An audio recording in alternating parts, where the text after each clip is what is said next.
Hey Potterheads, welcome back to fresh and new episode of Potterwatch. In this particular episode, we will continue the life of Tom Marvolo Riddle after Hogwarts, the most important phase of his life and start of the making of the most powerful and dark wizard of all time, Lord Voldemort. But before going any further in the video, there is a video of the origin of Tom Marvolo Riddle and the link will be in the description as usual.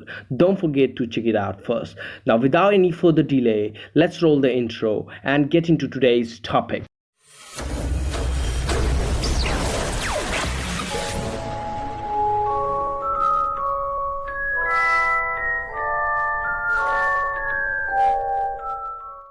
After graduating, Riddle immediately approached Tippett and asked him for a chance to teach defense against the dark arts and to remain at Hogwarts, for reasons that he did not confide with the then headmaster.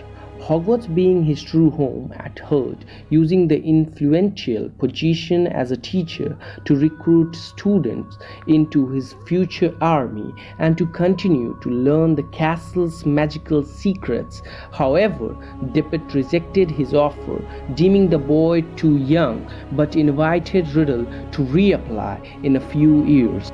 Shortly before leaving Hogwarts, however, Riddle charmed Helena Ravenclaw, the daughter of Rowena Ravenclaw and the ghost of Ravenclaw House, into telling him the location of her mother's diadem, which she revealed as a hollow tree deep within a far-flung forest in Albania.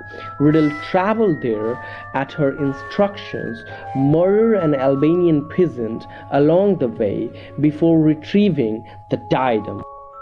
Upon his return to Britain, Riddle was offered several positions in the Ministry of Magic, but ended up working at Bogan & Burke's to the disappointment and surprise of many. While working at Bogan & Burke's, Riddle befriended Hepzibah Smith, a wealthy but elderly descendant of Helga Hufflepuff. Between 1945 and 1961, Hepzibah showed Riddle her two most valuable treasures, his ancestor's locket and her ancestor's cup. Riddle's eyes flashed red with greed upon seeing the object. Riddle killed Hepzibah by using a little-known poison to steal these coveted objects and vanished without a trace. He again covered his track well by implanting another false memory into an innocent bystander, Hoki, Hepzibah Smith house-elf. Meanwhile, Riddle immediately resigned his post at Bogan & Burke's and fled with the cup and the locket, subsequently turning them into two more Horcruxes, using the murders of Hepzibah and an unidentified muggle. Riddle disappeared for 10 long years. He slipped deeper into the dark arts, traveled extensively, consorted with disreputable people, began to become distorted in appearance and lose his handsomeness due to splitting his soul so many times, and began to use the lies Lord Voldemort openly. 10 years after Hepzibah Smith's murder, Riddle appeared once more to the headmaster of Hogwarts, now Albus Dumbledore, for the position of Professor of Defense Against the Dark Arts. After a short, superficial, kind chat, Dumbledore directly opposed Riddle regarding why he had requested the position, as he knew full well that Riddle had no desire whatsoever to teach. From that day on, Hogwarts was never able to keep a defense against the dark arts teacher for more than a year, which was attributed by Dumbledore to a curse by Riddle.